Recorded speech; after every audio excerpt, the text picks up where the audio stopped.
In the quiet village of St. Mary Mead, where roses climb cottage walls and gossip travels faster than the post, a single unanswered question unsettles everything. What truly happened on Cottage Lane? A mysterious incident, a whispered secret, and a hidden object found where it should never be. Miss Marple senses a truth no one else sees. Why are the villagers suddenly nervous? Who is lying? And what secret binds them all together? In this charming yet puzzling mystery, Miss Marple follows the smallest clues to reveal a secret capable of shaking the entire village. Chapter 1. A Quiet Lane. Disturbed, the village of St. Mary Mead possessed a talent for looking perfectly peaceful, even when something faintly unsettling hovered beneath its surface. One could walk through its winding lanes on any crisp morning and believe without hesitation that nothing truly extraordinary had ever happened there, and certainly that nothing extraordinary ever would. But those who had lived long enough, or who possessed the perceptive sharpness of Miss Jane Marple, knew better. It was the sort of morning when the air smelled of damp earth and newly opened rosebuds. Miss Marple stood by the small gate of her cottage, smoothing the lace cuff at her wrist as she surveyed her garden with quiet pride. Her roses, particularly the pale pink hybrid she treasured, were blossoming beautifully after a week of gentle sunshine. She was just bending forward to inspect a delicate bud when she heard the hurried clatter of footsteps along the lane. Miss Marple straightened leisurely. Few people in St. Mary Mead moved with that combination of haste and hesitation, almost rushing yet slowing just enough to appear as though they weren't. She recognized it instantly, the gait of someone carrying news they weren't sure they should be sharing. It was Mr. Tom Whitcomb, the village postman. He rounded the bend of the lane at a half-run, half-walk, clutching his satchel awkwardly against his side. His cap was tilted. His expression was flushed with a mixture of excitement and unease. "Good morning, Miss Marple," he called, though the pitch of his greeting was far too high for a man delivering ordinary news. "Good morning, Mr. Whitcomb," Miss Marple replied, folding her hands neatly in front of her. "You appear to be in rather a hurry. No trouble, I hope?" At this, the postman stopped short. "Well," his eyes darted down the lane, then back to Miss Marple. "You haven't heard, then?" "Heard what, Mr. Whitcomb?" she asked pleasantly, though she already noted his pallor, the slight tremble in his hands, and the way his gaze flicked repeatedly toward the direction of Cottage Lane. "There's been something of a disturbance this morning. Down on Cottage Lane near the old Willoughby property." Miss Marple lifted her eyebrows. "A disturbance? My, that sounds serious." "Oh, it is, Miss Marple. Quite serious indeed. They've called for the constable. Young Inspector Graves from Much Benham is on his way. The whole village is gathering." "The whole village," Miss Marple repeated thoughtfully. That alone was telling. Villagers did not gather unless something truly peculiar had taken place. Tom leaned closer, dropping his voice to a conspiratorial whisper. "They say someone's broken into the empty cottage." Miss Marple's eyes brightened ever so slightly. "The Willoughby cottage? But it has stood empty for months. Why on earth would anyone break into it?" "That's the thing," Tom whispered. "No one knows. But the door was found wide open at dawn, and Mrs. Weatherby says she saw a lantern flickering inside around 4 in the morning. Claims she heard something, too, something like a thud." Miss Marple nodded gently. Mrs. Weatherby was known to see mysterious lights everywhere, usually on closer inspection revealed to be the milk lorry. But she was not known for imagining noises. "And more than that," Tom finished dramatically, "something was left behind in the cottage, something strange." "Oh?" Miss Marple tilted her head. "Strange in what way?" Tom opened his mouth to elaborate, but at that moment he spotted Mrs. Sutcliffe heading down the road. and the desire to be the first to deliver village news overrode his desire for dramatic storytelling. "Terribly sorry, Miss Marple, must finish my deliveries. But you should come down to Cottage Lane. They'll want a sensible head there, I reckon." He hurried off, leaving Miss Marple alone amid her roses, though her thoughts were now far from her garden. She stood quietly for a moment, absorbing what she had heard. A long empty cottage, a mysterious light before dawn, and something strange left behind. Quite enough to rouse her curiosity. And when Miss Marple felt curious, it was only sensible to follow where that curiosity led. She donned her light gray shawl, locked her front door with its gentle click, and headed down the lane. Cottage Lane was one of the prettiest corners of St. Mary Mead. Tall hedges, old stone walls, purple foxgloves, and ivy climbing over every surface. But this morning an unmistakable buzz of excitement hummed through the crisp air. Miss Marple noticed it at once. The small throng gathered near the Willoughby cottage. It stood at the lane's end, a quaint, slightly weathered house with whitewashed walls and a thatched roof badly in need of repair. It had belonged to old Mrs. Agatha Willoughby, who had passed away the previous winter. Since then it had remained empty, waiting for the distant cousin who inherited it to return from abroad. Yet today it was anything but quiet. Mrs. Weatherby stood closest to the gate, her apron still dusted with flour. Next to her was Mr. Pritchard, the village carpenter, Miss Hartwell, the vicar's sister, and a handful of other residents. All of them looked terribly scandalized in the most charmingly English way. "Ah, Miss Marple," Mrs. Weatherby called. "Just in time. You see, I told everyone you'd be along. You always seem to know when something's afoot." Miss Marple smiled modestly. "I merely enjoy a pleasant morning walk, Mrs. Weatherby. Though I must say there does appear to be some excitement." Mrs. Weatherby puffed out her chest. "I saw it, you know. The light in the window, clear as day. Well, nearly. A lantern flickering through the curtains. And at such an hour. Why, I told George it couldn't be anything ordinary." Mr. Pritchard snorted. "Probably just a tramp." "Tramps do not carry lanterns at 4 in the morning," Mrs. Weatherby snapped.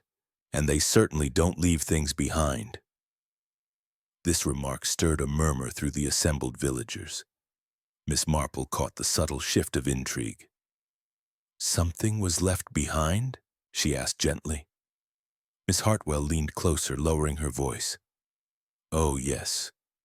Quite a peculiar object, I'm told. Constable Higgins is still examining it. He won't let anyone inside until Inspector Graves arrives." At that moment, a stocky figure in a police uniform stepped out of the cottage doorway. Constable Higgins himself. His face bore the proud yet anxious expression of a man guarding the village's moment of excitement. "Morning, Miss Marple," he called, tugging at his cap. "Good morning, Constable. I understand you've had a rather unusual start to the day." "One could say that." He cleared his throat. "Not supposed to say too much, you know. Inspector's orders and such." "Of course," Miss Marple said. "We wouldn't expect you to divulge anything confidential." He looked relieved, until Mrs. Weatherby seized the opportunity. "Just tell us this, Higgins. Is it dangerous? A weapon? Something awful?" "No, no." Higgins waved his hands. "Nothing like that. Odd, yes, but not dangerous." Miss Marple smiled encouragingly. "Perhaps you might describe it as puzzling?" "Aye," Higgins said reluctantly. "Puzzling is a fair word." He hesitated, then leaned closer, unable to resist sharing the tiniest portion of scandal. "It's a music box," the villagers gasped. "A music box," Mrs. Weatherby repeated as if he had said a serpent. "In the Willoughby cottage? But how?" "Not just any music box," Higgins added, lowering his voice. "A very old one. Silver. Engraved." Miss Marple's eyes sharpened. "Engraved with what, Constable?" Higgins looked torn for a moment, then sighed. "A single initial. Just the letter E." Nothing else. Miss Marple nodded thoughtfully. A silver music box, left in an abandoned cottage, engraved with a solitary initial. Most curious. Before she could ask more, footsteps crunched on the gravel path. A tall man in a dark overcoat approached, carrying the brisk confidence of someone accustomed to being summoned before breakfast. Inspector Graves. A few years had passed since he first met Miss Marple, but he still looked faintly wary whenever she appeared. He paused at the gate and tipped his hat politely. "Miss Marple, I should have known you'd arrive before me." "I was merely out for a stroll," she replied mildly. He gave her a look that said he didn't believe that for a moment. With the inspector's arrival, the villagers were asked firmly, though politely, to step back. Miss Marple, however, was ushered inside without hesitation. Inspector Graves had long ago learned that excluding her only slowed an investigation. The interior of the cottage was dusty and dim, filled with the musty scent of disuse. Sheets draped the furniture, cobwebs lined the corners, and the air felt thick with stillness, as though nothing had moved in months.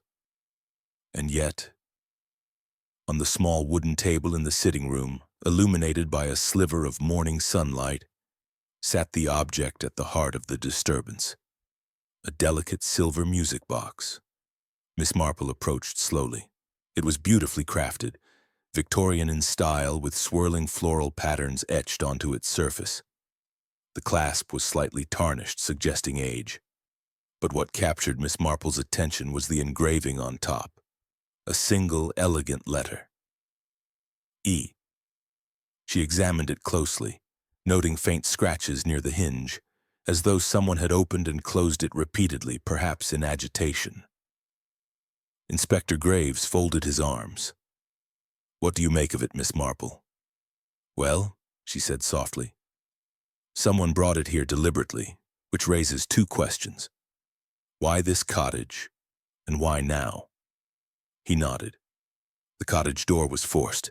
Whoever did this had no intention of being subtle. Miss Marple's gaze drifted toward the window, specifically to the faint scuff mark beneath it. "Perhaps not subtle," she murmured, "but careful in their own way. You've noticed something?"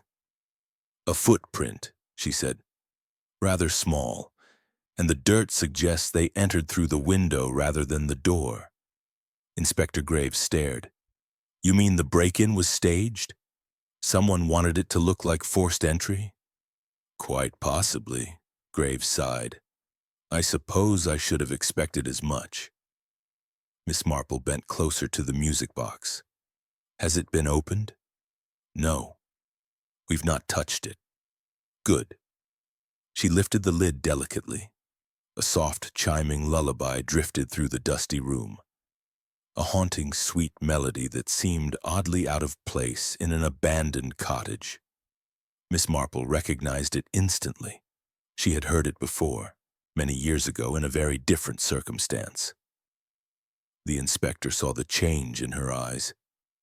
"You recognize the tune?"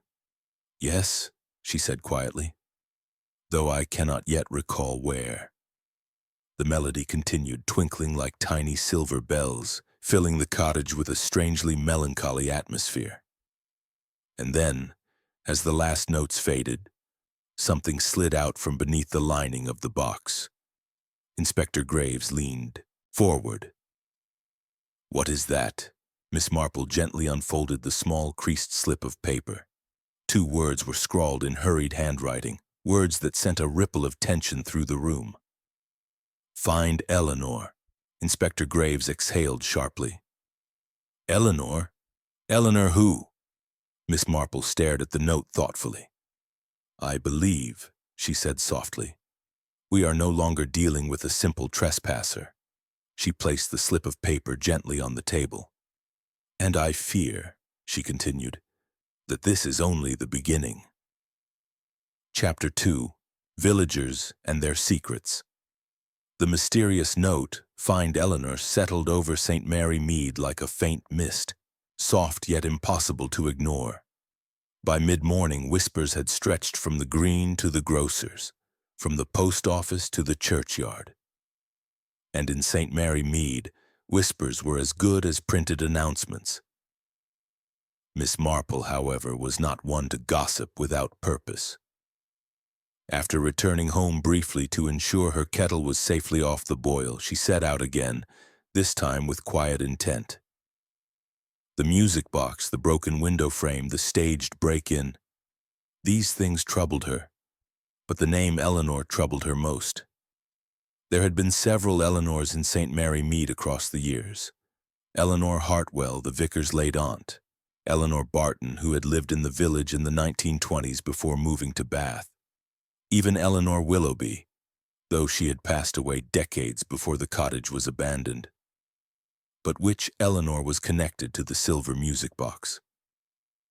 Miss Marple knew only one way to find out: to listen, observe, and drink tea with those who never failed to talk when given a sympathetic ear.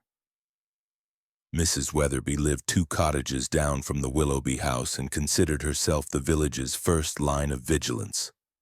This was not officially recognized, of course, but Mrs. Weatherby maintained it with great seriousness. Miss Marple knocked lightly on her door, and it opened almost instantly, as though Mrs. Weatherby had been standing behind it with her hand on the knob. "Miss Marple, do come in." She ushered her inside with an energy that nearly swept Miss Marple over the threshold. "You must tell me? Has Inspector Graves found anything more? Anything new? Anything dreadful?" "I'm afraid the inspector is not in the habit of confiding dreadful things." Miss Marple smiled, settling into a chair by the fire. Mrs. Weatherby bustled about and produced a plate of slightly overcooked scones. "Still?" she pressed. "There must be something more. That note, for instance? Find Eleanor. I can't imagine what it means. Which Eleanor do you suppose it refers to?" "I knew an Eleanor in my school days, but she lived in Devon, so that seems far-fetched." Miss Marple accepted a scone. "Well, names do tend to cycle through families. Did Mrs. Willoughby ever mention an Eleanor in her relations?" Mrs. Weatherby frowned, tapping her chin. "Mrs. Willoughby? Not that I recall, though she had a sister, Evelyn." No, Evelyn moved to Sussex. Eleanor. Oh, there was that governess she employed once years ago, tall woman, very brisk, the sort who ironed handkerchiefs with military efficiency. Miss Marple perked up. "And her name?" Mrs. Weatherby shrugged helplessly. "I can't recall, though it began with an E, I'm certain." "Did she remain long in Mrs. Willoughby's employment?" "No, not long at all." Mrs. Weatherby leaned closer. "There was some sort of disagreement, quite hushed. Mrs. Willoughby was tight-lipped about it, but I recall hearing raised voices one afternoon as I passed by with my laundry basket. A governess, dismissed under quiet circumstances. Interesting." Miss Marple sipped her tea. "And you've noticed nothing unusual in the past weeks? Anything peculiar in the lane?" "Well," Mrs. Weatherby lowered her voice to a dramatic whisper, "there has been a man." "A man?" Miss Marple said politely, as though this were not the most vague description possible. "A stranger. Walking the lane at odd hours, twilight, sometimes later. Not a villager, I'm quite sure. Tall, with a brown coat, and a hat pulled low. He didn't look like someone with business here." Miss Marple tucked this away. People rarely noticed strangers unless they wished to, but Mrs. Weatherby had an eagle eye for outsiders. "And did he ever approach the Willoughby cottage?" Miss Marple asked. "Once. He stood by the gate, just stood there. Not a very sociable fellow, in my opinion." That was enough to stir Miss Marple's curiosity. A stranger, lingering near an empty cottage weeks before a mysterious incident. Most suspicious. After leaving Mrs. Weatherby's, Miss Marple made her way to the village green. There, 3 more villagers conveniently loitered, each pretending they had arrived for wholly practical reasons. Mr. Pritchard the carpenter, Miss Hartwell the vicar's sister, and young Lily Pratt, who worked at the grocer's but seemed to spend more time out in the sun than indoors. All three turned to Miss Marple the moment she approached, like sunflowers to light. "Morning, Miss Marple," Mr. Pritchard said, puffing his chest. "I suppose you're off to see the inspector? Help him along, eh?" Miss Marple chuckled softly. "I merely thought I might stretch my legs." Miss Hartwell clasped her hands earnestly. "Such dreadful business, Miss Marple, quite dreadful. A strange man about the village, they say, lurking near Cottage Lane. Why, Mrs. Lawrence claims he stared straight at her washing line last week, just stared." "People do look at washing lines, dear," Mr. Pritchard muttered. Miss Hartwell ignored this.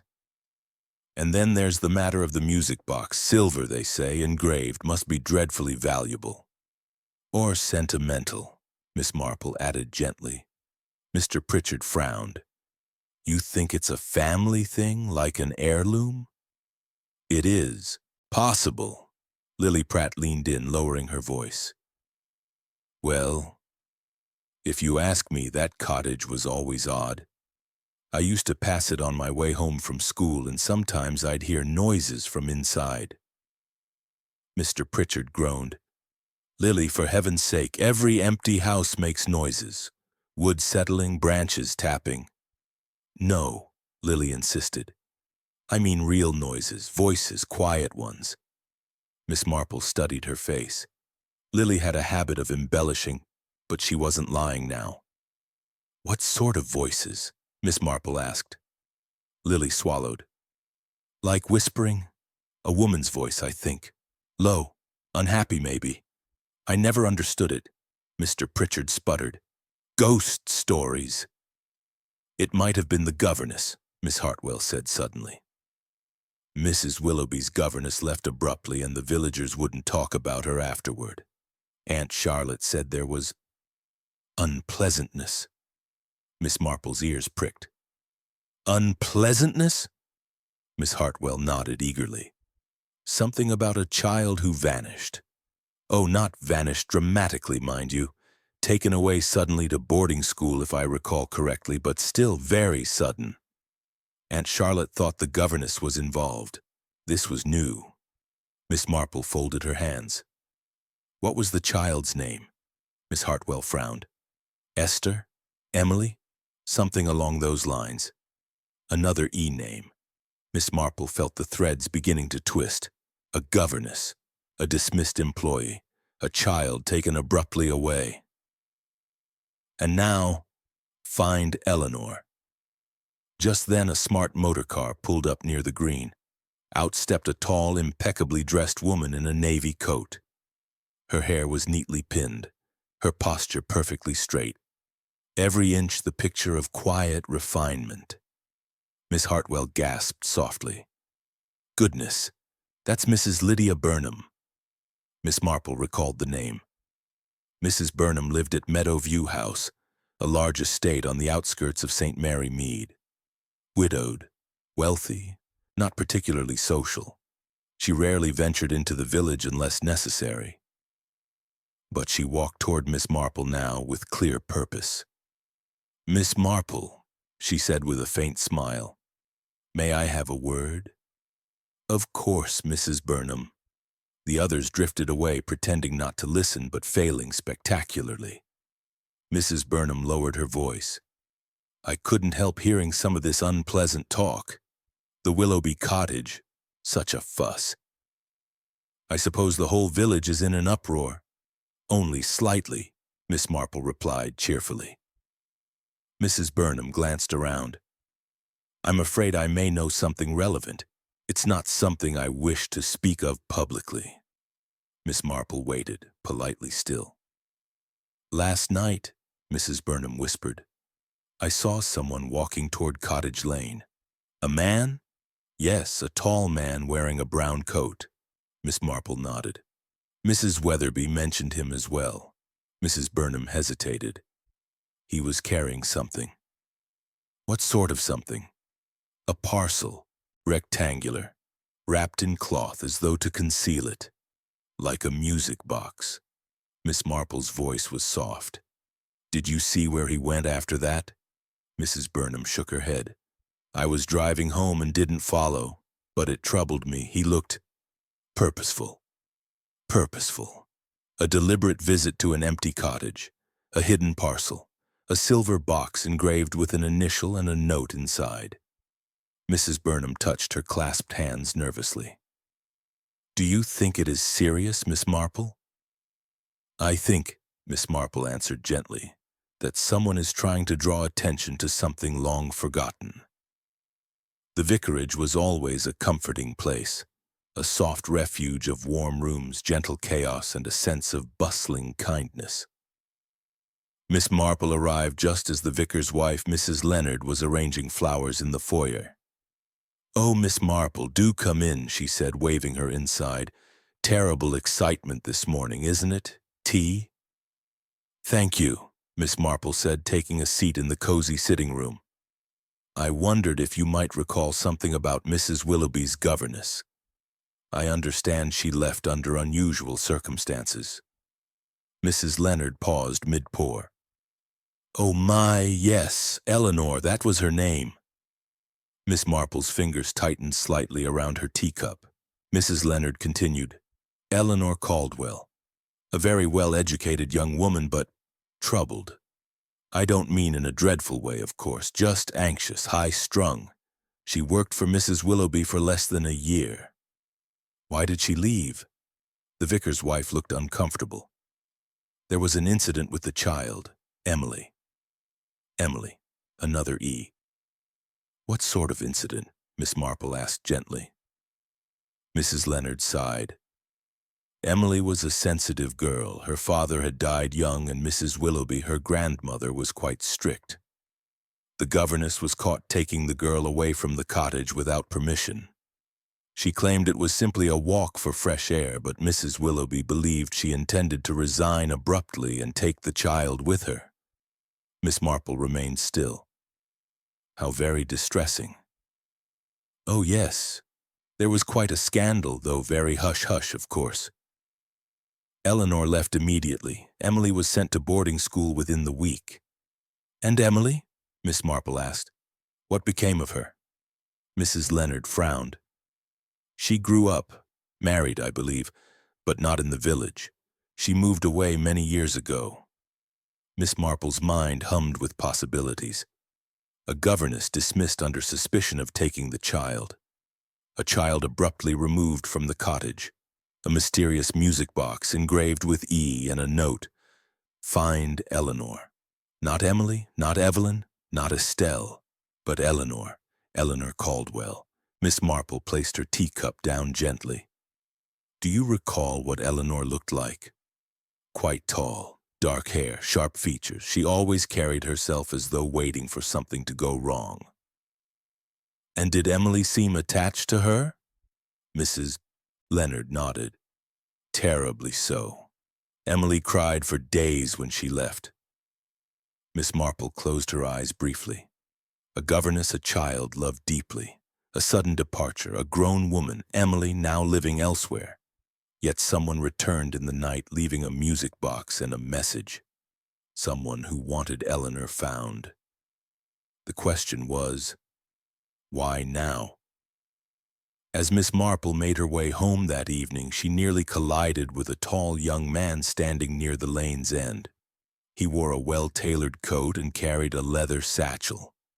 He looked startled to see her. "Oh, good afternoon," he said. "I'm terribly sorry. I didn't see you." "That's quite all right," Miss Marple said. "You're new to the village?" "Yes, I've just arrived. I'm looking for the Willoughby cottage." Miss Marple's delicate smile did not falter. "Are you indeed?" "Yes, I have business there." His eyes darted toward the cottage roofline visible in the distance. Miss Marple studied him quietly, nervous, hands slightly trembling, purposeful but not confident. "What is your name, young man?" she asked kindly. He hesitated only a moment. "Peter Caldwell." "Caldwell. Miss Marple needed no further confirmation. He saw the recognition in her eyes and swallowed. "You know the name?" "Yes," Miss Marple said gently. "I fear, Mr. Caldwell, that you've arrived on a morning when your family name has already caused quite a stir." Peter Caldwell looked pale.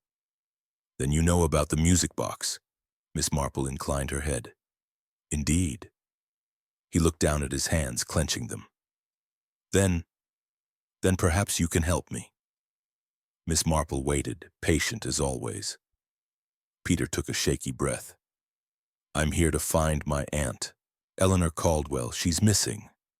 Miss Marple's eyes softened. "Missing?" He nodded. "She disappeared 3 days ago, and before she left she sent me a message. A letter, really. It said only one thing." He reached into his satchel and handed Miss Marple a slip of paper. She unfolded it. 2 words in the same hurried handwriting she had seen in the music box. "St. Mary Mead." Miss Marple looked up at him steadily. "My dear boy," she said quietly, "it seems the past has come home to roost." Chapter 3. The Stranger in the Shadows. The soft drizzle that had begun at dusk had now thickened into a steady gray curtain, cloaking the village in a muffled quiet. Street lamps flickered as though struggling to stay awake through the gloom. Inside the dimly lit sitting room of the Hawthorne Inn, Amelia Hart sat curled in a worn armchair, her notebook open but her pen unmoving. The murder of Mrs. Eliza Merriweather had rattled the small community more deeply than anyone had expected. And though Amelia had promised herself she wouldn't get involved, after all, she had come here to finish her book, not chase shadows. Something about the case refused to let her mind rest. Her thoughts kept circling back to the oddest detail. Who had Eliza been expecting that night? A secret guest, footsteps in the hallway, and that single glass of wine half finished on the table. It all tugged at Amelia's curiosity like a thread waiting to be pulled. Just as she was about to force herself to focus on her manuscript, the inn's front door creaked open. Cold air rushed in, bringing with it the scent of wet leaves. Amelia glanced up. A tall man stepped inside, pausing long enough to close his umbrella and scan the lobby with the subtle wariness of someone unused to small-town warmth.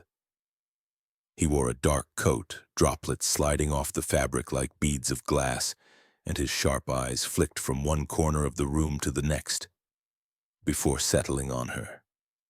"Evening," he murmured to the innkeeper, Mrs. Hawthorne. "Good evening," she responded, her gaze tightening ever so slightly. "Checking in?" "Yes, one night, maybe more." His tone was calm, controlled, too controlled, Amelia thought. He signed the guest book quickly, almost impatiently, then refused help with his bags before disappearing down the hallway toward his room. Mrs. Hawthorne watched him go with a frown that didn't escape Amelia's notice. When the innkeeper turned back, she jumped in surprise to find Amelia standing near the counter. "You looked worried," Amelia said softly. Mrs. Hawthorne sighed. "I'm sorry, dear, it's just... Strangers never used to come here without a reason. And with what happened to poor Eliza, I suppose I'm a little on edge." "Did you recognize him?" Amelia asked. "Not at all." The innkeeper hesitated, then added, "But something felt familiar. Perhaps it's nothing. Perhaps it's just my nerves." Amelia thanked her and returned to her seat, but her writer's instincts flared. The stranger's cautious behavior, the timing of his arrival, Mrs. Hawthorne's unease. It stirred an uncomfortable suspicion at the back of her mind. For the next hour, Amelia tried to write, but every few minutes she found herself glancing toward the hallway. She couldn't shake the feeling that the man hadn't come to Hawthorne Village by accident. Finally, unable to sit still, she tugged on her coat and stepped outside. The rain had lightened, leaving the air crisp and metallic. She started toward the village square, hoping the walk would clear her thoughts. But halfway down the quiet street, she spotted him, the stranger, standing beneath the awning of the old post office. He wasn't smoking or reading or doing anything at all, just watching. Observing the dark houses, the empty paths, the quiet windows, as though searching for something or someone. He turned slightly, and for a brief moment their eyes met. Amelia froze. His expression remained unreadable, but there was a flicker of recognition there, as though he had already noticed her back at the inn and was now studying her in return. Then he stepped away from the awning and walked briskly into the alley beside the post office. "Great," Amelia whispered. "Either he's suspicious, nor I'm losing my mind." Her curiosity won over her caution. She followed slowly, keeping to the shadows, telling herself she only wanted to confirm where he was going. But the alley was empty. No footsteps, no door closing, no sign of him at all. A shiver rippled through her. She turned to head back when a low voice sounded behind her. "You shouldn't wander around alone at night." Amelia jerked around. The stranger stood a few steps away, barely visible in the weak light. His coat blended into the darkness, his expression unreadable but not overtly threatening.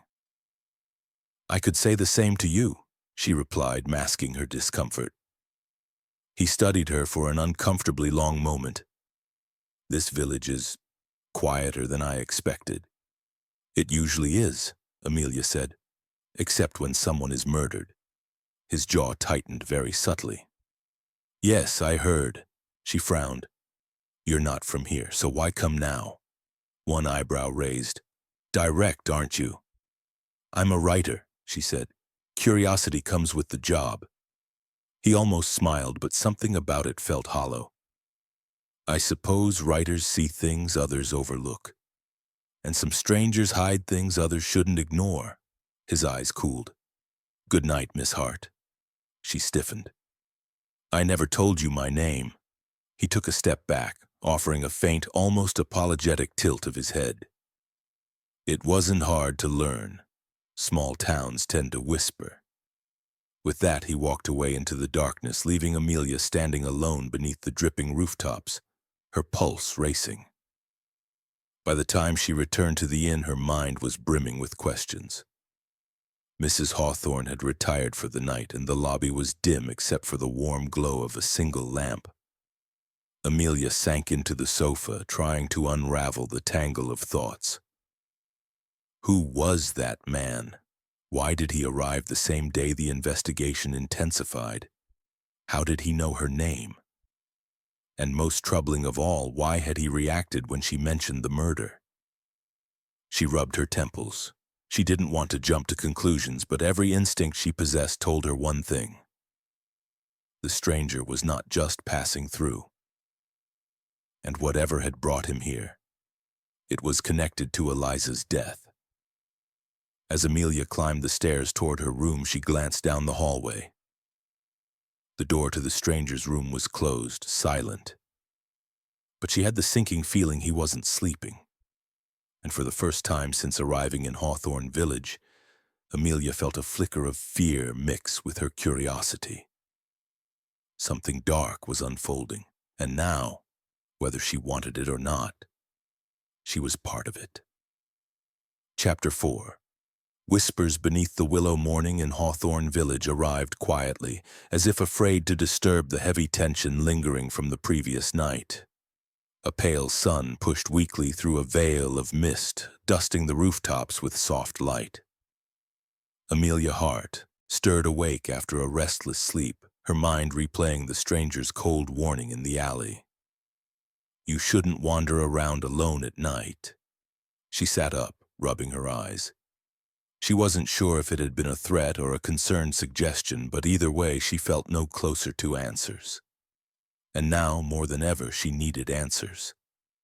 Downstairs in the dining room, Mrs. Hawthorne greeted her with a warm, albeit tired, smile. "Sleep well, dear?" "Not exactly," Amelia admitted. Mrs. Hawthorne poured her a cup of tea, pausing before she walked away. "There's something I should tell you. It may be nothing, but early this morning before dawn, that man, the stranger, left the inn. Amelia blinked. Left? As in checked out? Oh no, Mrs. Hawthorne whispered, shaking her head. He didn't check out. He slipped out quietly with a satchel. He returned an hour later. Amelia's pulse quickened. Do you know where he went? Mrs. Hawthorne nodded toward the window. Toward the Merriweather estate. Amelia set her cup down a little too fast. The tea sloshed. He went to Eliza's house? Mrs. Hawthorne lowered her voice.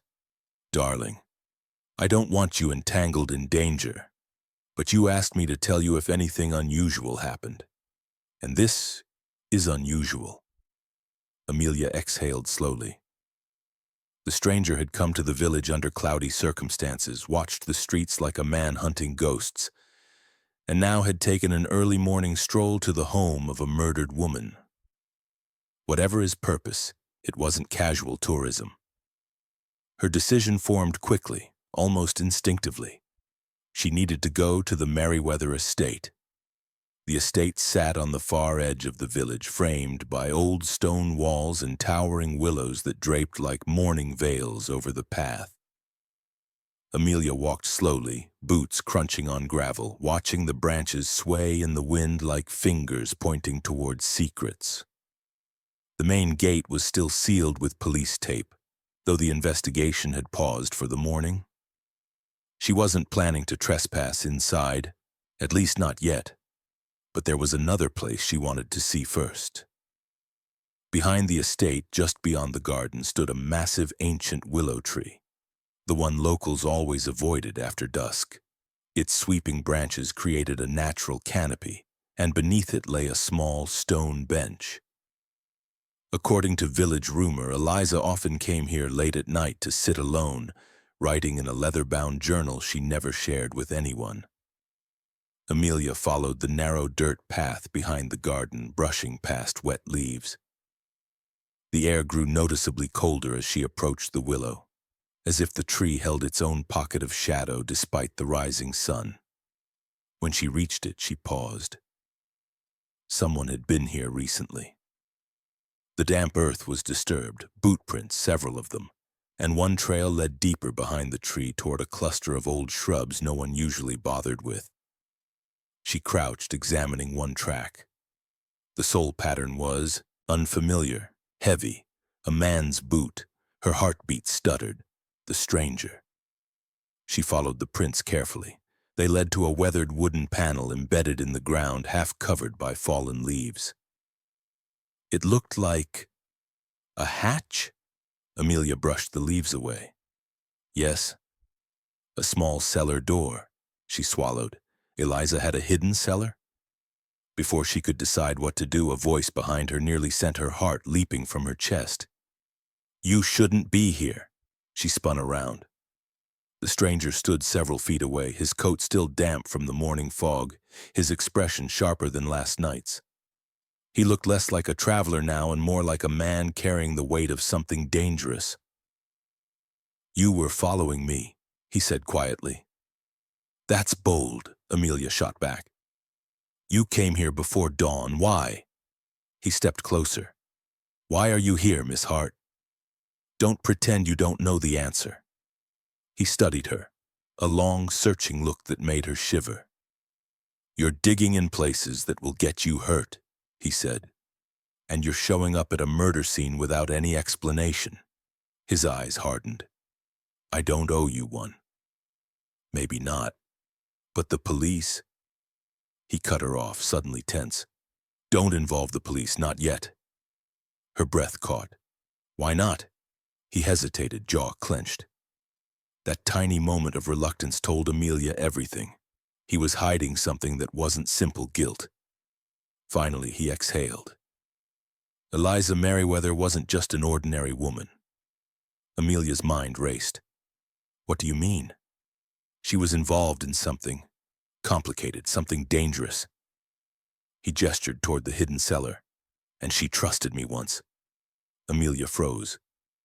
You knew her? He nodded slowly. Years ago. The revelation struck like thunder. So why come back now? She whispered. His expression darkened. Because she sent me a letter, 2 weeks before she died. Amelia felt the ground shift beneath her. A letter? About what? He looked toward the willow, his voice low. A warning. She wrote that someone from her past had resurfaced. Someone who wanted something she had found, something she hid. Amelia glanced at the cellar. Something in there? I don't know, he admitted. But I came to check, and I need to know who else Eliza contacted, if she trusted you.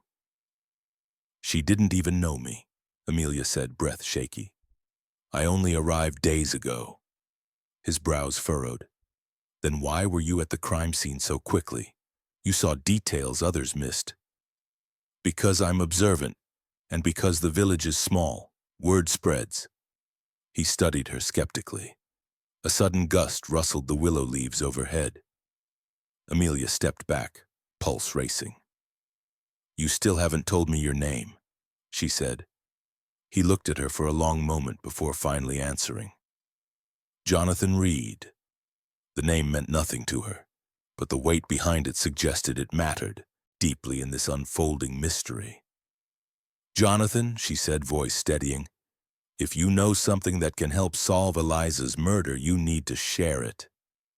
I will, he replied quietly, but only when I'm sure who I can trust. Amelia swallowed. So do you trust me? His gaze softened just slightly. I don't know yet, but I need you to leave this place. Someone else has been watching the estate, and if they see you digging, a sharp crack echoed from the trees, a twig snapping. Both of them whipped around. Someone else was here. Jonathan stepped protectively in front of her, eyes narrowing toward the shadows beyond the willow.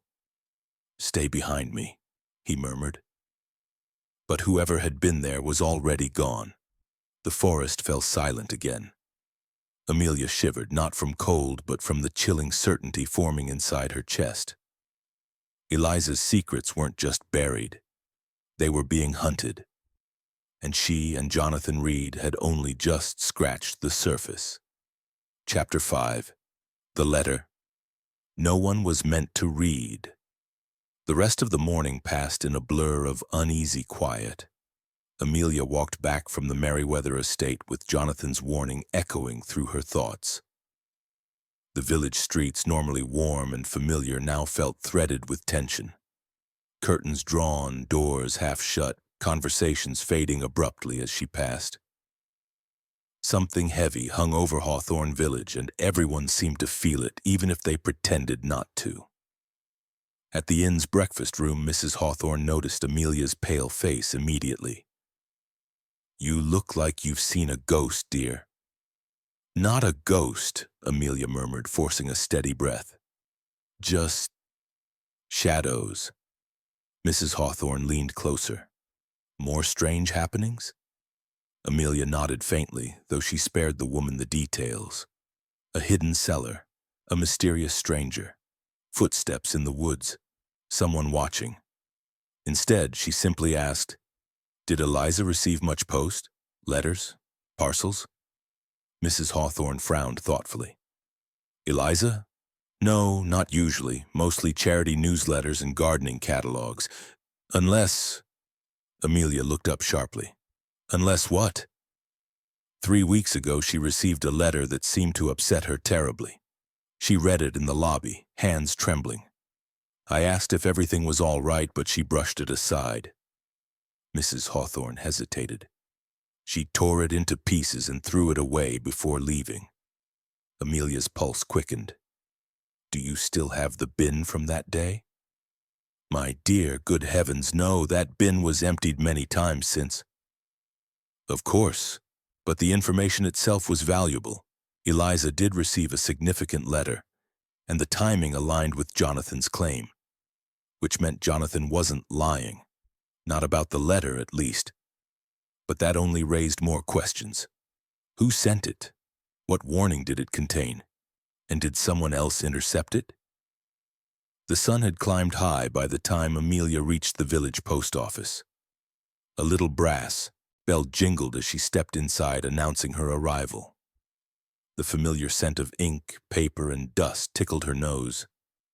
Behind the counter, Mr. Petheridge, the elderly postmaster with owl-like spectacles, squinted up at her. "Well, if it isn't Miss Hart. What can I do for you this fine morning?"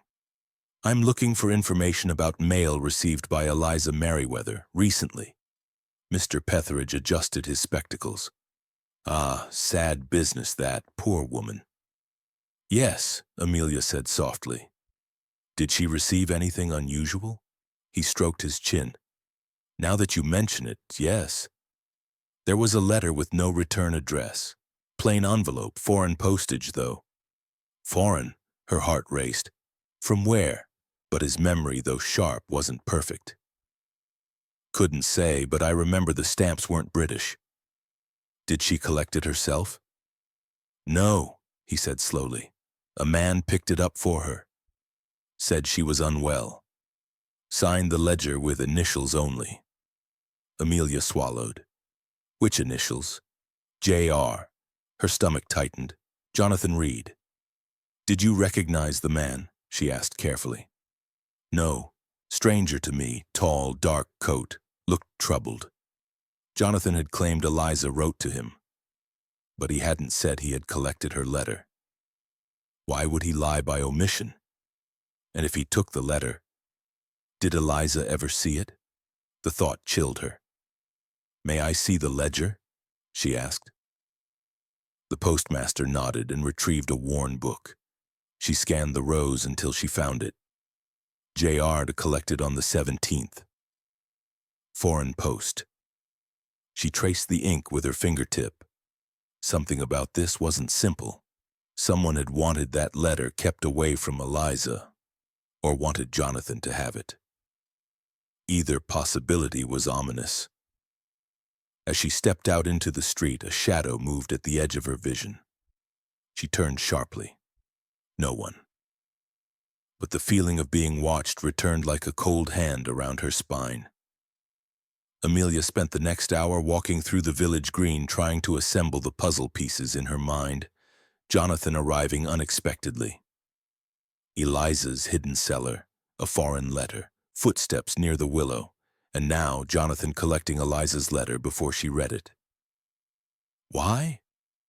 She found herself standing before the old village library, its stone steps warmed by the afternoon sun. The librarian, Miss Fletcher, a woman with elegant silver hair and a voice like soft velvet, looked up as Amelia entered. "My dear, you look positively drained," Miss Fletcher said. "I'm looking for records," Amelia said. "Anything about Eliza Merriweather's family, particularly names starting with J.R. The librarian nodded thoughtfully.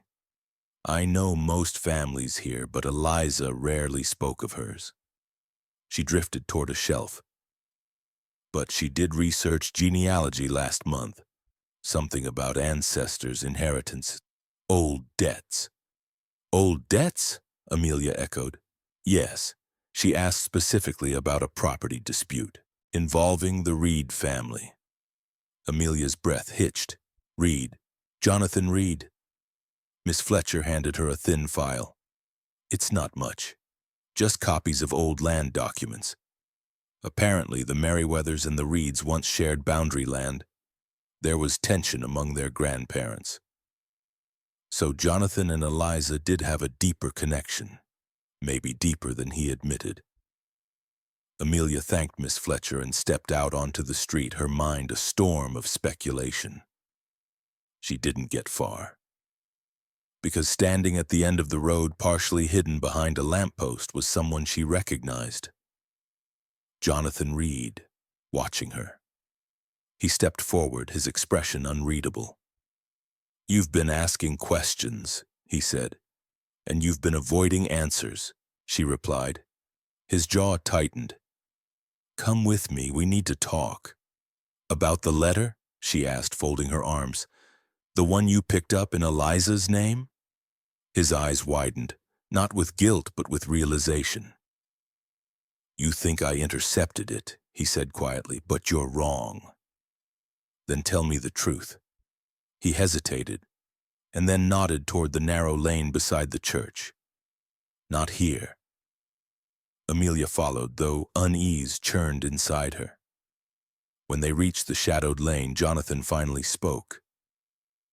"I wasn't the one who picked up Eliza's letter," he said. "Someone forged my initials."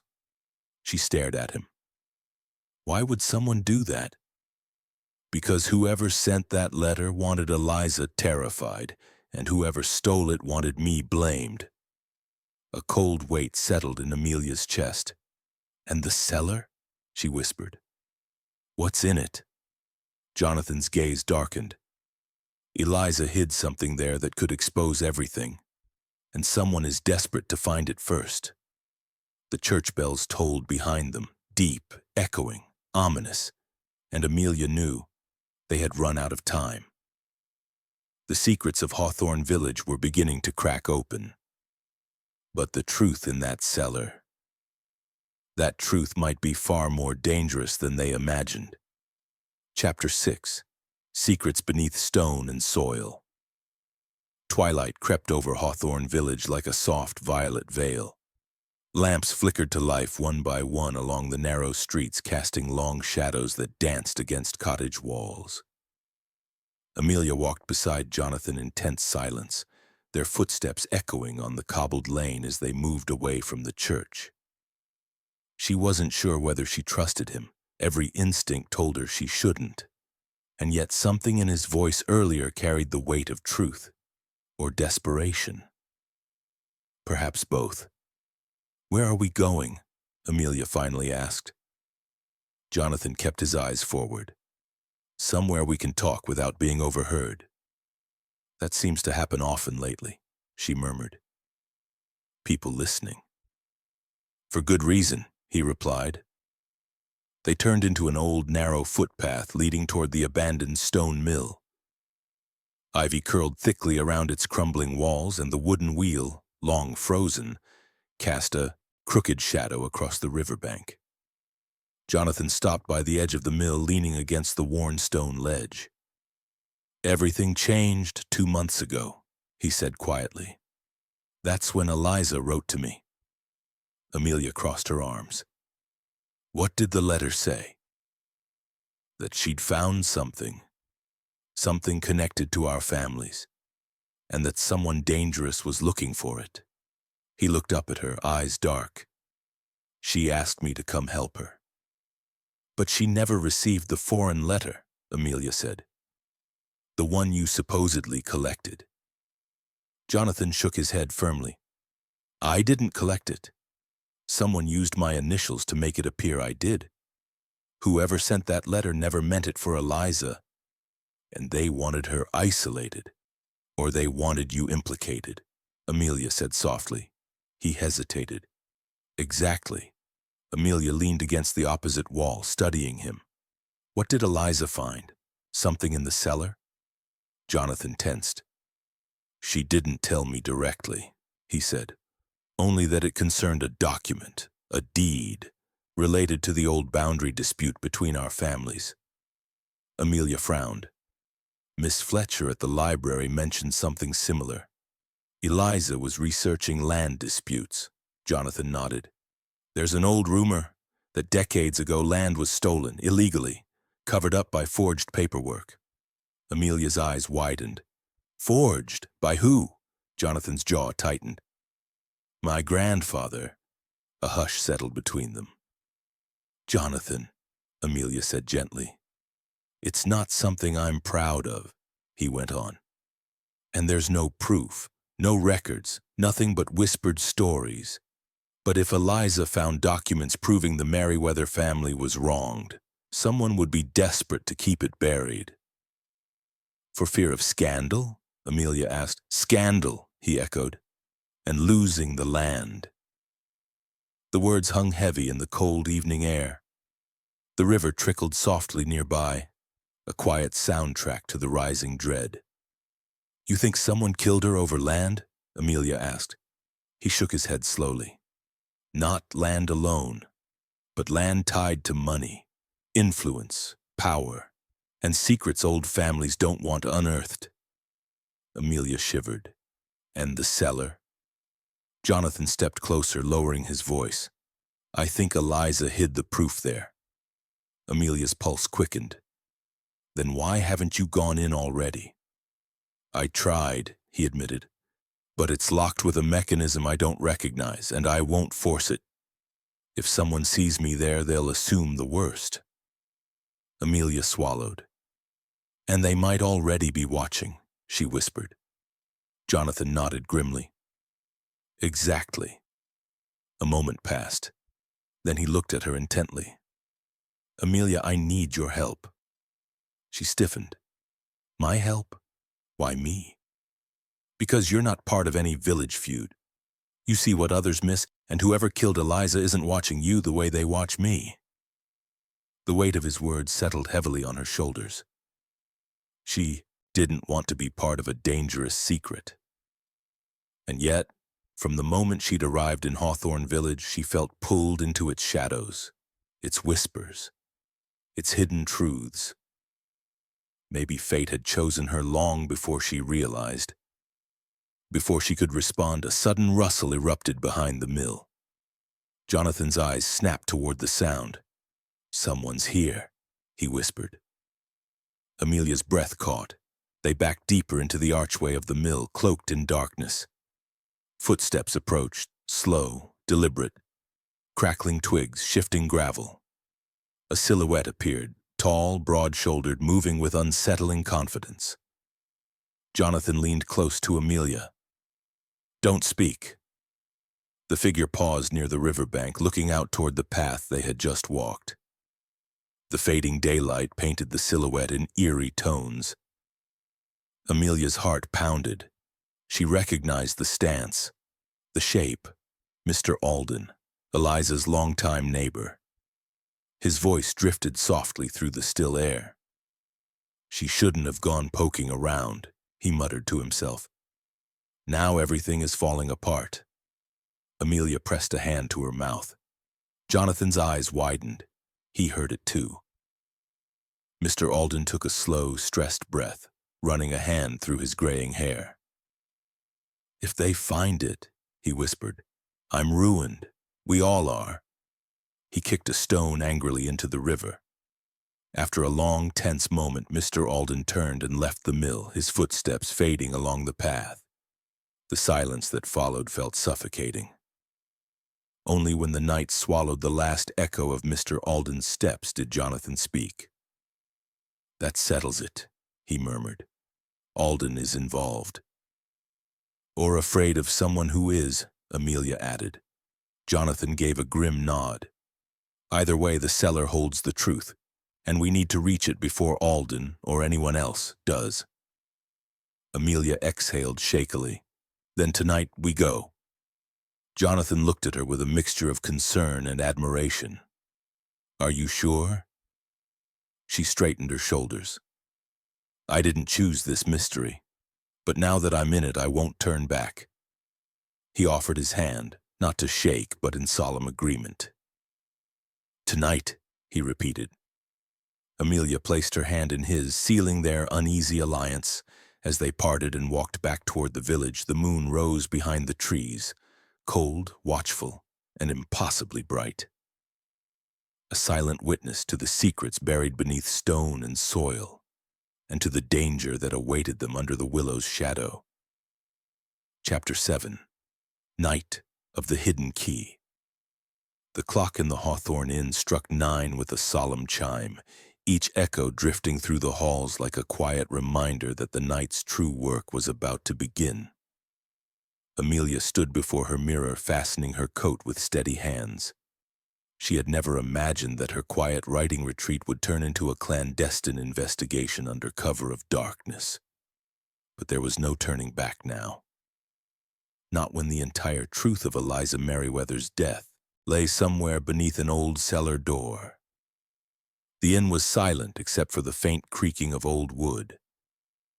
Mrs. Hawthorne had already retired, leaving Amelia to slip into the chilled night alone. The air outside held the crisp bite of early autumn, and faint mist coiled along the ground as she made her way toward the meeting point. beneath the ancient willow at the edge of the Merriweather property. A lone lantern glowed there.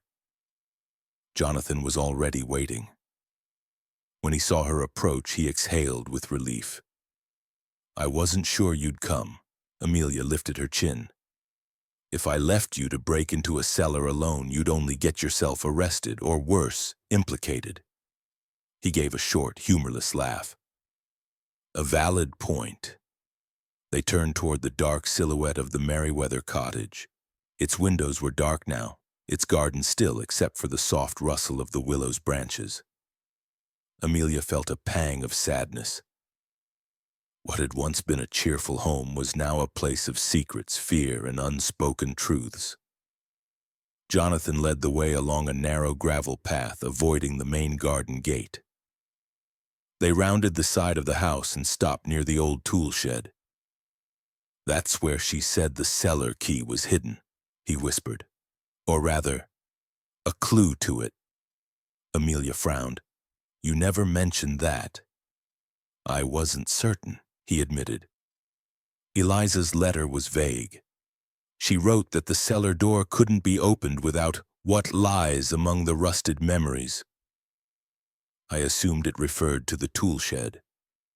Amelia pulled her lantern closer and pushed the door open. The shed smelled of old soil and forgotten seasons. Iron, wood, and faint traces of lavender from the dried bundles hung overhead. Shadows scattered as their lanterns illuminated rows of gardening tools, crates, and dusty shelves. "Rusted memories," Amelia repeated softly. "Something old. Something metal." Jonathan nodded and began searching. Amelia followed suit, brushing her fingers across cobwebbed corners and relics of gardening past. After several minutes, her hand froze on a small wooden box tucked behind a stack of flower pots. "Jonathan," she whispered. He turned sharply as she pulled it free. It was old, oak with tarnished brass hinges. The lid stuck slightly before creaking open. Inside lay a small, rusted iron key. But beneath it was something even stranger. A folded piece of parchment with Eliza's unmistakable handwriting. Amelia unfolded it carefully. "If you are reading this, then the danger I feared has found me. The truth lies beneath our feet, but the path is not straight. Trust no one who claims innocence too quickly. The past seeks to bury itself again. E.M." Amelia's heart tightened. Jonathan touched the page reverently. "She knew something would happen. And she knew someone would try to stop her," Amelia said quietly. A sudden sound outside, crunching footsteps, made them both freeze. Jonathan swiftly extinguished his lantern, and Amelia did the same. Darkness swallowed them whole. Only the faint moonlight through the shed window offered a sliver of vision. The footsteps grew louder, approaching the cottage, then a voice. Low, irritated, familiar. "Mr. Alden." "Where is it?" he muttered harshly. "She must have hidden it somewhere." He stopped directly outside the shed. Amelia's breath caught in her throat. Jonathan's posture shifted, protective, tense, but he didn't move. Mr. Alden jiggled the shed door handle. Amelia felt her pulse hammering. If he opened that door... A distant shout echoed from the lane. "Mr. Alden, are you out there?" It was Mrs. Pembroke, the busybody neighbor. Alden cursed under his breath. "What now?" he growled. After a moment, his hurried footsteps retreated toward the gate. Only once silence fully returned did Jonathan allow himself to breathe. "That was too close," he whispered. Amelia nodded. "We need to move now before he comes back." They slipped from the shed and made their way toward the hidden cellar entrance at the back of the house. The stone slab lay partially buried beneath creeping vines and scattered leaves, just as Amelia remembered from her earlier visit. Jonathan knelt beside it and brushed it clean. The keyhole was small, nearly invisible unless one knew where to look. Amelia glanced around the garden. "Hurry!" Jonathan inserted the rusted key and turned. A click echoed, sharp and final. The stone door shifted slightly, enough for Jonathan to pull it open. Cold air rose from below, smelling of earth and old secrets. A narrow staircase vanished into darkness. Amelia shivered. "This feels wrong." "It's the only way," Jonathan said gently. "Whatever Eliza hid, whatever she died for, it's down there." Amelia tightened her grip on the lantern and nodded. "Then let's not keep her secrets waiting." Together they descended into the cellar. The air grew colder with each step. The lantern's glow revealed walls lined with old brick and shelves filled with dusty jars, boxes, and files. It was larger than Amelia expected, more of an underground archive than a storage space. Eliza had been hiding something significant. Jonathan moved toward a wooden chest near the far wall.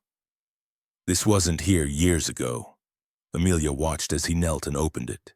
Inside were bundles of old documents tied in string, maps, deeds, letters, receipts, and ledgers. Jonathan's breath caught. These are from my family's estate." Amelia knelt beside him. "Eliza must have taken them, but why?" He sifted through the papers with trembling hands. Some were marked with red ink, notes Eliza had written. Others contained dates decades old. Then Amelia noticed a peculiar folder tucked at the very bottom. "Jonathan," she whispered. She pulled it out carefully. The front was labeled in Eliza's neat handwriting. "Property transfer. Forged. Agreement. 1889. Jonathan stared at it, shaken. This is the proof," he breathed. "The land was stolen. My grandfather forged the document." Before Amelia could respond, a loud thud erupted above them, footsteps, rushing, angry.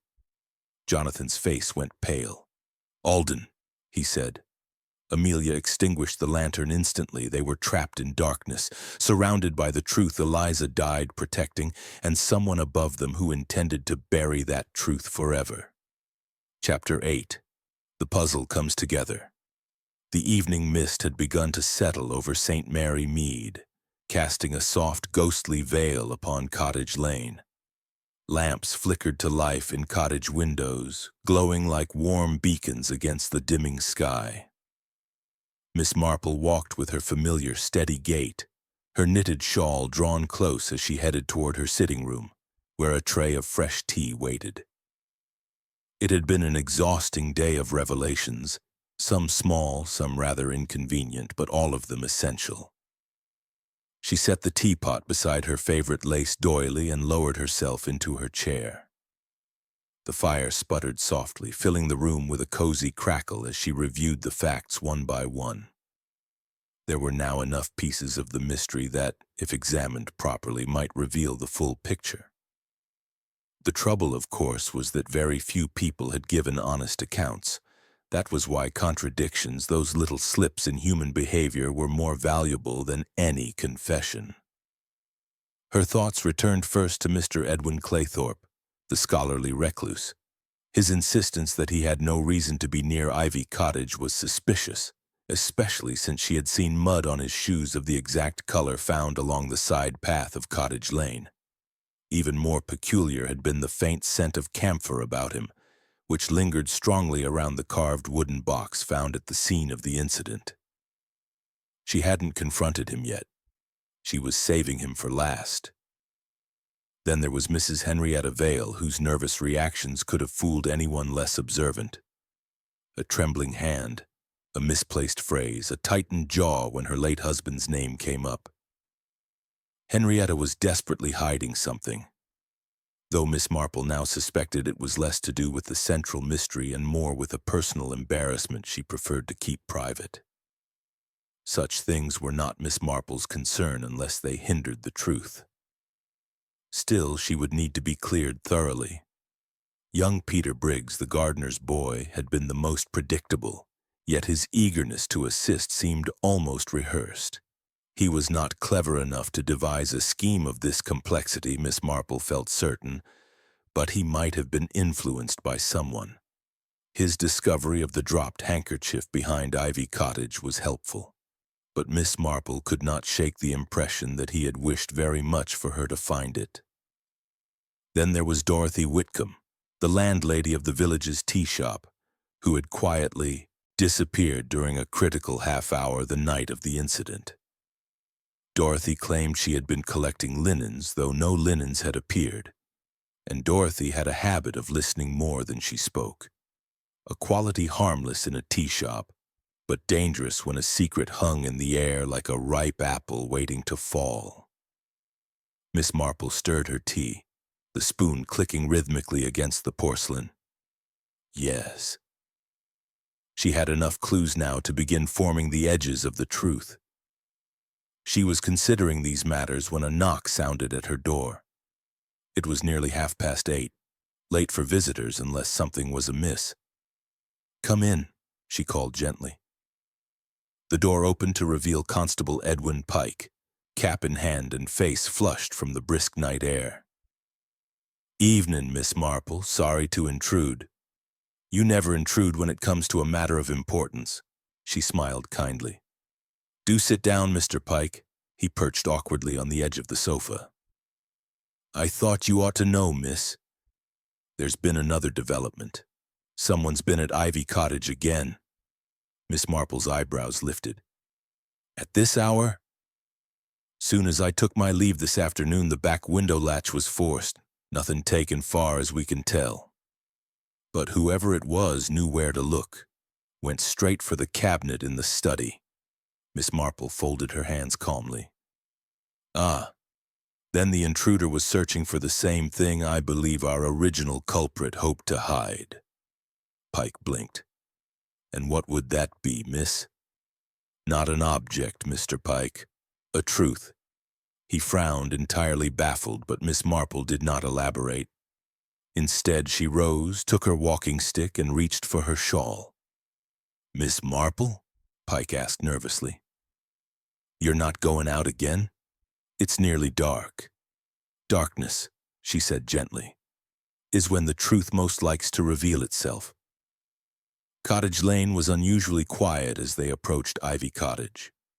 Pike's lantern swung in the darkness, illuminating the slight disturbance near the rear window. The latch bent just enough to grant access. Miss Marple crouched beside it. She brushed her fingers against the wood. There were no fresh scrapes. "This was not done this evening," she murmured.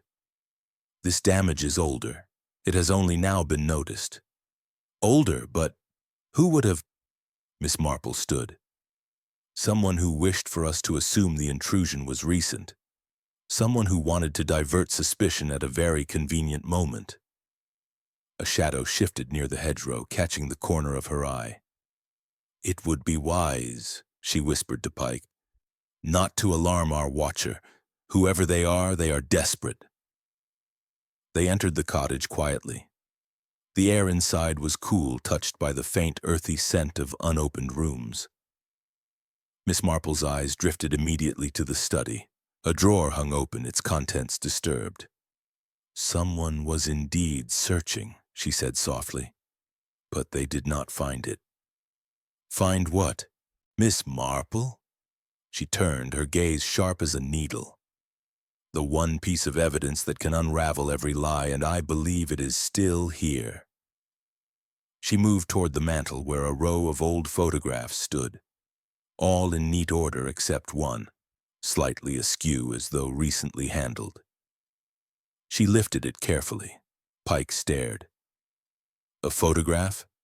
"Not the photograph, dear Mr. Pike. The frame." She gently slid the backing free. Inside, sandwiched between cardboard and portrait, lay a folded slip of paper, yellowed, worn, and very important. She opened it delicately. Pike leaned forward, breath held. "What is it?" "The reason," Miss Marple whispered, "that someone has gone to great lengths to mislead us." Her eyes scanned the faded ink, confirming what she had long suspected. "The culprit," she said finally, "has made one crucial error. And tomorrow, Mr. Pike, we shall invite all our dear suspects for a little chat." Pike swallowed. "A chat?" Miss Marple smiled faintly. "Yes, for by this time tomorrow Cottage Lane Secret will be quite impossible to hide. Chapter 9. The Confrontation at Cottage Lane. The next morning dawned clear and crisp over St. Mary Mead, with the sun brushing the rooftops of the village in soft gold. Despite the beauty of the day, the atmosphere was taut with anticipation. Miss Marple had extended invitations for tea to all the key players in the mystery: Jonathan Reed, Mr. Alden, Mrs. Henrietta Vale, Peter Briggs, and Dorothy Whitcomb. Each had arrived punctually, faces calm, or at least attempting calm, but Miss Marple could see the tremor of apprehension beneath the masks. Her sitting room was tidy and warm, with the familiar scent of fresh tea and shortbread filling the space. The tray had been replenished, cups and saucers carefully arranged, and a small vase of fresh wildflowers added a touch of serenity. But the serenity was deliberate, a contrast to the tension she intended to unravel. Miss Marple believed in the power of comfort. Truth, she often thought, came more easily when one's guard was lowered. As the last guest settled, she poured tea for everyone, hands steady, eyes twinkling behind her spectacles. "Thank you all for coming," she began softly, her voice gentle but carrying unmistakable authority. "I realize this morning is unusual, but the events of the past weeks have compelled me to gather us here. A certain matter requires clarification." The group shifted subtly. Peter Briggs fidgeted with the edge of his jacket while Mr. Alden adjusted his hat nervously. Dorothy Whitcomb's face remained calm, though her eyes darted briefly to the window as if calculating an escape. Mrs. Vale seemed composed but pale. Jonathan Reed, seated directly opposite Miss Marple, gave a subtle nod. His presence was steady, though his jaw was set firmly. He had already admitted much, and Miss Marple knew the final piece of the puzzle rested in the hands of those still hiding. Miss Marple sipped her tea, letting the silence stretch comfortably. Then, in her familiar, deceptively quiet manner, she began. "Let us recall the events of that fateful evening at Ivy Cottage. Mrs. Eliza Merriweather was found in distress, murdered, as we know. Yet the method, as you all understand, was not random. It required planning, opportunity, and crucially motive." Her gaze shifted slowly across the group, making each feel the weight of observation. "We have discussed letters, foreign letters, and letters she herself wrote. Some of you were involved, knowingly or unknowingly, in these correspondences. Others attempted to misdirect our investigation." She paused, allowing the quiet to settle in before continuing. "The letter that arrived, signed with initials J.R. Summum, was meant to frighten Eliza into silence. But the one who truly orchestrated events ensured that someone else, Jonathan Reed, would be implicated." She let her eyes linger on Mr. Alden. The man's lips twitched, betraying his careful mask of composure. He shifted uneasily in his chair. Peter Briggs glanced down, hiding a frown, while Dorothy Whitcomb's fingers drummed lightly on her teacup. Miss Marple smiled faintly, not unkindly. But our culprit made one crucial mistake. The letter that was intercepted and the ledger it referenced were visible to eyes clever enough to notice small details, and small details are rarely missed by someone who observes carefully. She let her gaze settle on Mr. Alden once more. "You see, the handwriting on the forged collection note did not match Eliza's own careful penmanship." A gasp came from Mrs. Vale. "Edwin Claythorpe," she exclaimed, though her words were more instinctive than accurate. The error revealed by her slip hinted at her anxiety, not guilt. Miss Marple, however, did not flinch. "No, Mrs. Vale. The person who forged the note was indeed deliberate in their choice, but not perfect. The evidence lies in the ledger itself and the timing of the visits." She then turned to Jonathan Reed. "You were correct in stating you did not collect the letter, though your involvement was suspected. That brings us to the matter of the cellar key and the hidden documents. Documents that proved unequivocally the fraudulent land transfer decades ago. Jonathan's eyes gleamed, though he remained silent. And it is precisely those documents, Miss Marple continued, that Mr. Alden intended to acquire. By forcing the window, by shadowing our investigation, by creating diversions and confusion, he hoped to seize the proof, erase the evidence, and ensure that the misdeeds of the past remained buried. A tense silence followed. Mr. Alden's face went pale, his hands trembling as he gripped the edge of the table. I only meant to... His voice faltered. I didn't kill her. I swear it. Ah, Miss Marple said softly. And yet you created the circumstances that endangered her. You were present the night of her demise, though not the one to wield the weapon. But your interference forced the situation, ensuring that someone else, someone more desperate, acted to silence Eliza completely. Peter Briggs shifted uncomfortably, realizing that the truth was far more complex than he had imagined.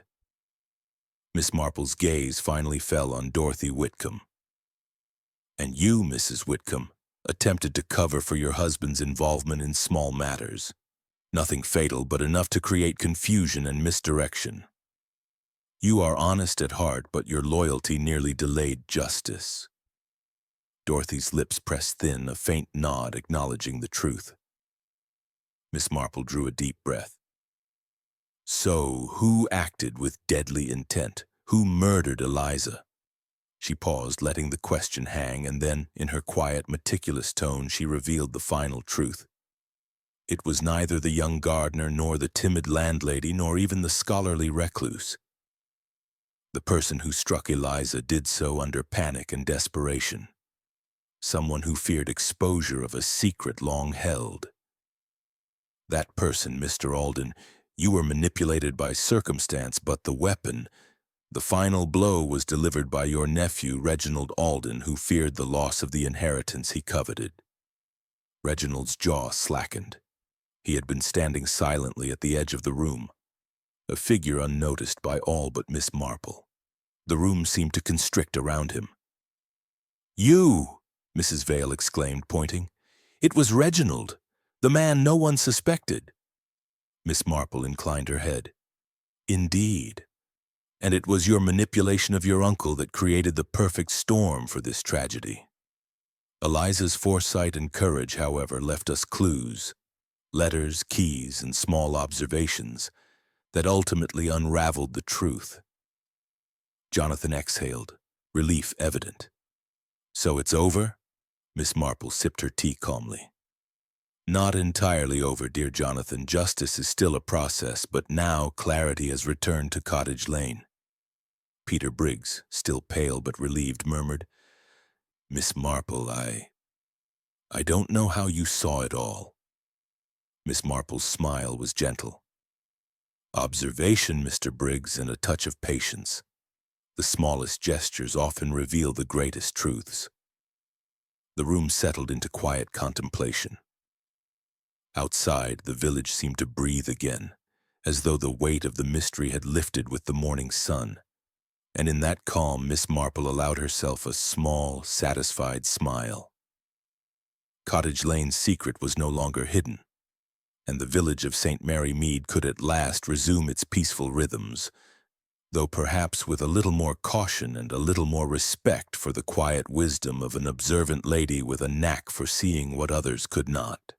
Chapter 10. Morning tea and the village restored.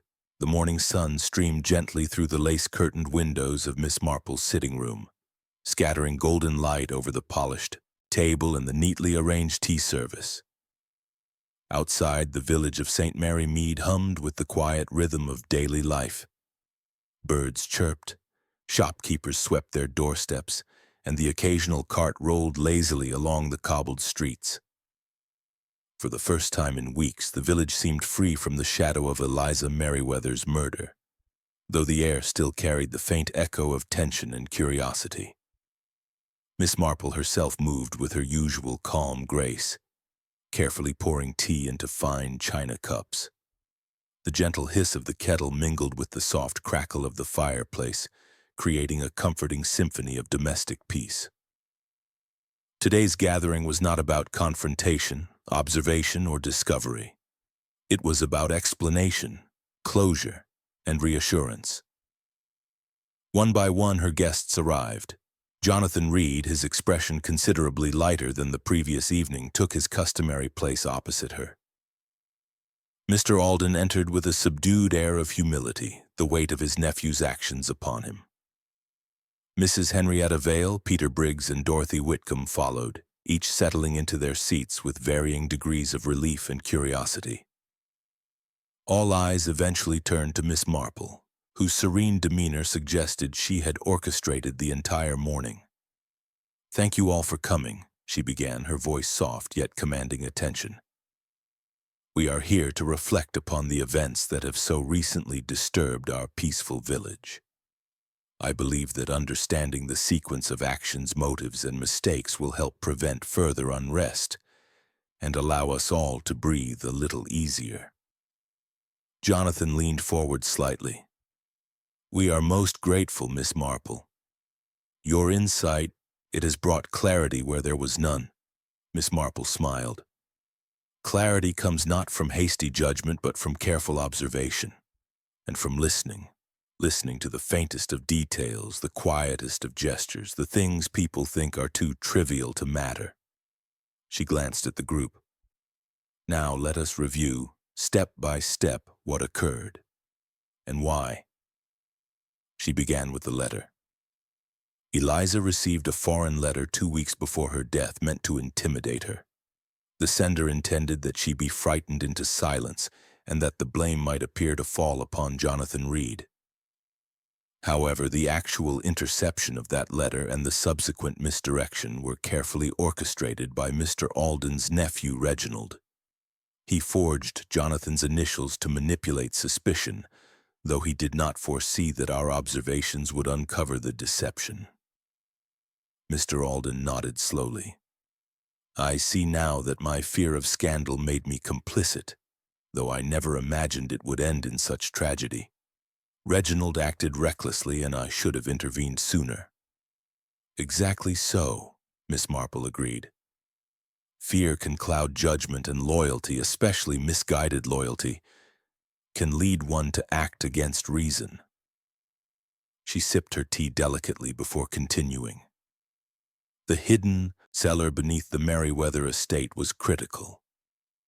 Eliza had stored documents there, evidence of the fraudulent land transfer that had occurred decades earlier. These papers, maps, deeds, and letters proved beyond doubt the wrongful acquisition of property by the Reed family ancestors. Eliza's intention was to protect the truth and ensure that history did not repeat itself." Peter Briggs's eyes widened. "So all the searching in the night, the forced windows, it was all for those documents?" Miss Marple nodded. "Indeed. But more importantly, it was the panic surrounding these documents that precipitated Eliza's murder.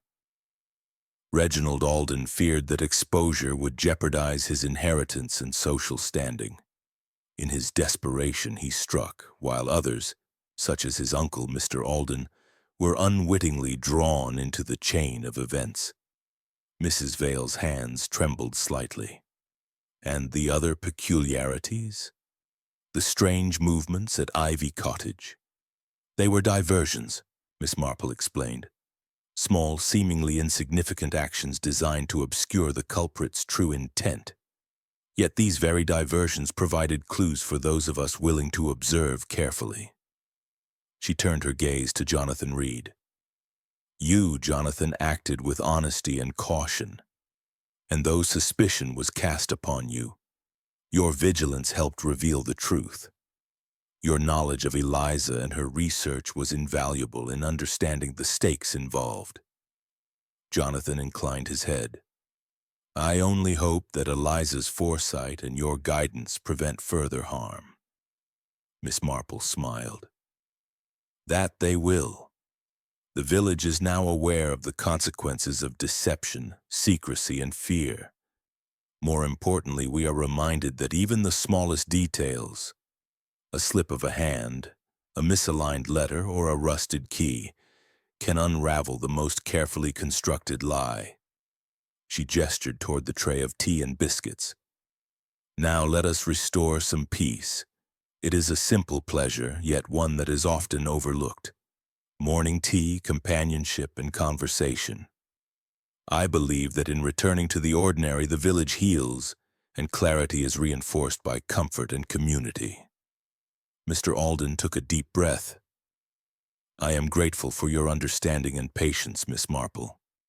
I see now that my actions, though misguided, can be corrected by honesty and responsibility. Dorothy Whitcomb nodded.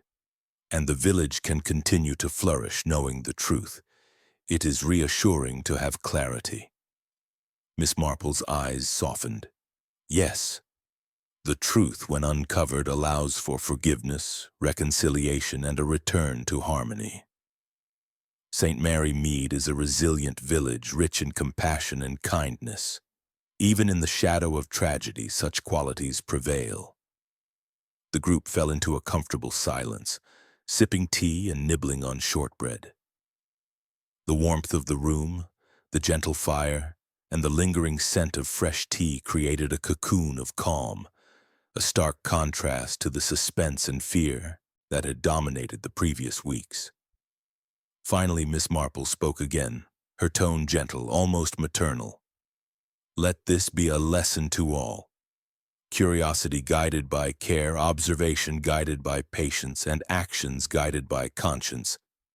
These are the tools that keep a community safe. Eliza Merriweather's courage ensured that the truth would not be buried, and we honor her memory by learning from her example. A soft nod passed through the group, each absorbing the wisdom she offered. Outside, the village resumed its ordinary rhythm. A cart rumbled along the cobbled street. Children's laughter drifted from the green, and the wind carried the scent of autumn leaves. Life, as Miss Marple knew, always found its way back to balance when guided by integrity and clarity. Jonathan Reed glanced at her, gratitude in his eyes. Thank you, Miss Marple. Without your guidance, none of this would have been possible. Miss Marple smiled faintly, lifting her teacup. And thank you all for trusting that the truth, no matter how deeply buried, will ultimately reveal itself. As the morning sun fully illuminated Cottage Lane, the village of St. Mary Mead felt lighter, safer, and whole once more. And for Miss Marple, there was the quiet satisfaction of a mystery solved, a community reassured, and a cup of tea well earned.